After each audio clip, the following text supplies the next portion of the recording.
Screen പ്രേക്ഷകരുടെ ഇഷ്ടതാരങ്ങളിൽ ഒരാളാണ് നടി ദേവി ചന്ദന. കോമഡി സ്കിറ്റുകളിലൂടെയാണ് ദേവി ചന്ദന ചലച്ചിത്ര രംഗത്തേക്ക് കടന്നു വരുന്നത്. ദീർഘകാലത്തെ പ്രണയത്തിന് ശേഷമാണ് കിഷോറും ദേവി ചന്ദനയും വിവാഹിതയായത്.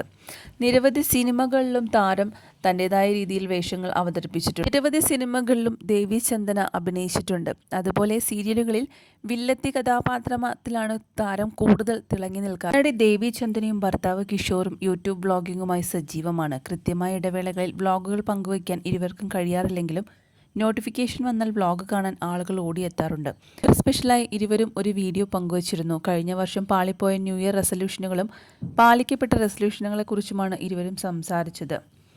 ഒട്ടുമിക്ക തീരുമാനങ്ങളും പാലിക്കാൻ കഴിഞ്ഞില്ലെന്ന് പറഞ്ഞുകൊണ്ടാണ് ദേവി ചന്ദന സംസാരിച്ചു തുടങ്ങിയത്.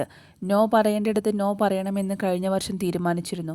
അത് ഏറെക്കുറെ പ്രാവർത്തികമാക്കാനും എനിക്ക് കഴിഞ്ഞു. കിഷോർ പിന്നെ പരിപാടിക്ക് ആളുകൾ വിളിച്ചാൽ പോലും നോ പറയുന്ന ആളാണ്. സോഷ്യൽ മീഡിയ ഉപയോഗിക്കുന്നത് കുറയ്ക്കുമെന്നും തീരുമാനിച്ചിരുന്നു. പക്ഷേ നടന്നില്ല. ഇപ്പോഴും തുടരുന്നുണ്ട്. എല്ലാ ഫസ്റ്റ് ന്യൂസും ആദ്യം അറിയുന്നത് കിഷോറാണ്. അതുവഴിയാണ് ഞാനും അറിയുന്നത്. പത്രം വരുത്താത്തതുകൊണ്ട് ആകെ ന്യൂസ് അറിയാനുള്ള ആശ്രയം ഫോണാണ്. ന്യൂസ് ചാനലുകളെ വിശ്വസിക്കാൻ പറ്റാത്ത കാലം കൂടിയാണ്. അതും പറയണമല്ലോ.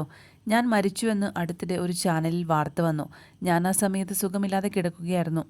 അതുകൊണ്ട് കിഷോർ എന്നെ ഫോൺ വിളിച്ച് ചോദിച്ചു, താൻ മരിച്ചോടോ, എന്താണ് അവസ്ഥയെന്ന്. ഇല്ല, ഞാൻ മരണപ്പെട്ടിട്ടില്ലെന്ന് ഞാനും പറഞ്ഞു.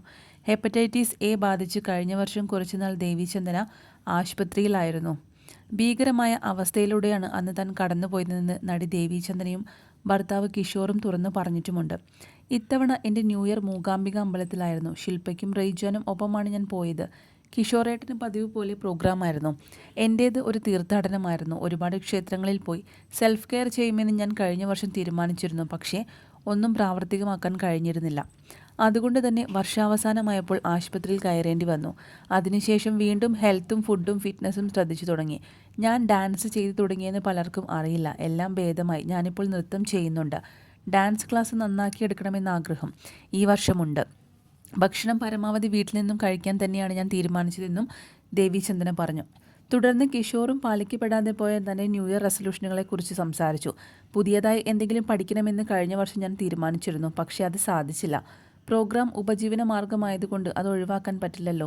പോകെ പോകെ ന്യൂ ഇയർ ആഘോഷം കുറഞ്ഞു വരുമെന്ന് എനിക്ക് തോന്നുന്നു. 2 വർഷം മുമ്പ് വരെ ന്യൂ ഇയർ സമയത്ത് കോളും മെസ്സേജും കാരണം ഫോൺ ജാം ആകാറുണ്ടായിരുന്നു. ഇപ്പോൾ അതില്ല. ആകപ്പാടെ 3-4 വിഷസ് വന്നാലായി. അതുപോലെ പ്രോഗ്രാമുകൾ കുറഞ്ഞു. ന്യൂ ഇയർ ദിനത്തിൽ DJ പാർട്ടീസ് മാത്രമായി ഒതുങ്ങി. ഇതെല്ലാം സൂചിപ്പിക്കുന്നത് കാലക്രമേണ ന്യൂ ഇയർ ആഘോഷിക്കുന്നത് പോകെ പോകെ കുറയും എന്ന് തന്നെയാണ്. ഒരുപാട് പേർ ഇത്തവണ ന്യൂ ഇയർ വീടുകളിലാണ് ആഘോഷിച്ചതെന്നും കിഷോർ പറഞ്ഞു. മിനി സ്ക്രീൻ പ്രേക്ഷകർ ഇപ്പോൾ ഏഷ്യാനെറ്റിൽ സംപ്രേഷണം ചെയ്തു വരുന്ന സ്നേഹക്കൂട് എന്ന സീരിയലിലെ വില്ലത്തി കഥാപാത്രത്തിലാണ് ദേവി ചന്ദന തിളങ്ങി നിൽക്കുന്നത്.